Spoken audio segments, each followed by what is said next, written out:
Gus, ini gimana ya? Kalau menurut saya begini, kalau misalnya kita di Indonesia seperti ini, Anda kan pernah di Suriah, Iya, ya kan? Eh, apa yang Anda lihat? Kenapa Anda memerangi hal ini gitu?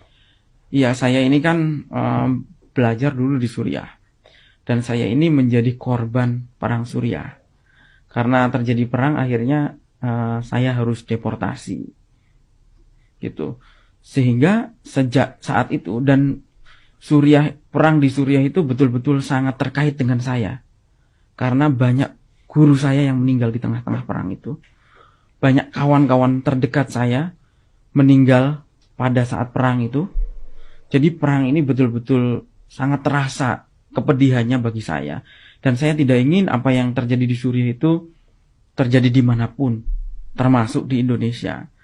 Nah, tapi sayangnya sejak saya pulang, terutama tahun 2016, itu saya melihat bahwa peristiwa-peristiwa yang pernah terjadi di Suriah ini di copy paste di Indonesia. Polanya sama, aktornya sama, Aktornya sama. aktornya sama. Kenapa? Karena aktor radikal terorisme ini kan transnasional yang tidak mengenal batas negara. Contoh misalnya, di Suriah itu salah satu yang perang kan ISIS. Di Indonesia, ISIS juga ada, JAD. Di Suriah yang perang salah satunya juga Al-Qaeda. Di Indonesia ada, yaitu Jamaah Islamiyah. Salah satu yang perang Hizbut Tahrir, di Indonesia juga ada Hizbut Tahrir Indonesia. Ikhwanul Muslimin juga ikut berperang, di Indonesia juga ada. Salafi Wahabi di Indonesia ada. Aktornya sama. Bahkan Indonesia beberapa kelompok dari kita yang menggalang donasi mengatasnamakan kemanusiaan itu banyak disalurkan untuk membeli senjata di Suriah. Kemudian simbol-simbol yang dipakai pun banyak memiliki kesamaan. Contohnya bendera tauhid. Kalau Om Deddy pernah dengar bendera tauhid, itu istilah yang tidak pernah dikenal 1400 tahun perjalanan Islam. Kenapa? Karena di Al-Quran tidak ada. Di hadis tidak ada. Di kitabnya para ulama pun tidak ada. Tapi munculnya perang Suriah memunculkan istilah liwa'ut tauhid, bendera tauhid. Tapi nama apa ini? Ini nama kelompok teroris yang berperang di Suriah. Namanya kelompok liwa'ut tauhid. Di Indonesia itu dipropagandakan oleh orang-orang Hizbut Tahrir. Jadi ini contoh penggunaan simbol yang sama. Ini tidak punya akar sejarah. Karena tidak ada dulu. Ada bendera tauhid itu tidak ada. Oke. Misalnya lagi adalah bagaimana penggunaan masjid ya untuk penggerakan massa. Dulu itu kalau gerakan massa itu kumpulnya di depan kantor DPRD, di depan kantor bupati, di depan polres. Kenapa sekarang orang demonstrasi itu di masjid?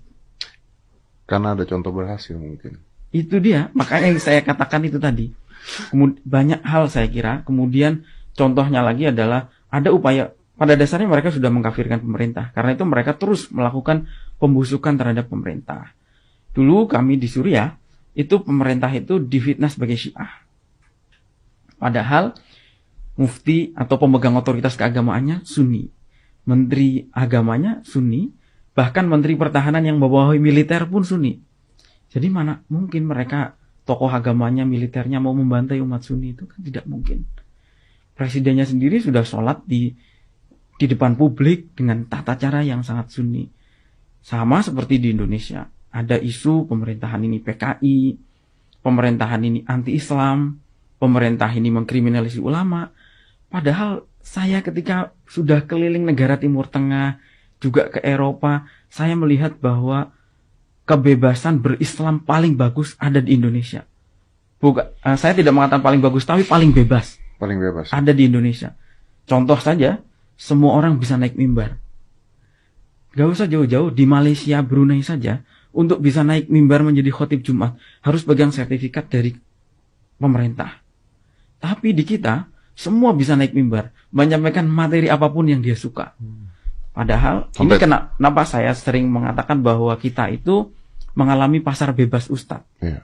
Karena di sini, semua orang bisa ngaku ustadz. Pasar bebas ustadz. Orang ngaku polisi, dengan cepat bisa ditangkap. Ngaku TNI, tentara, bisa ditangkap. Ustadz nggak ada batasannya. Dokter, ngaku dokter, ditangkap. Tapi gimana kalau ngaku ustadz?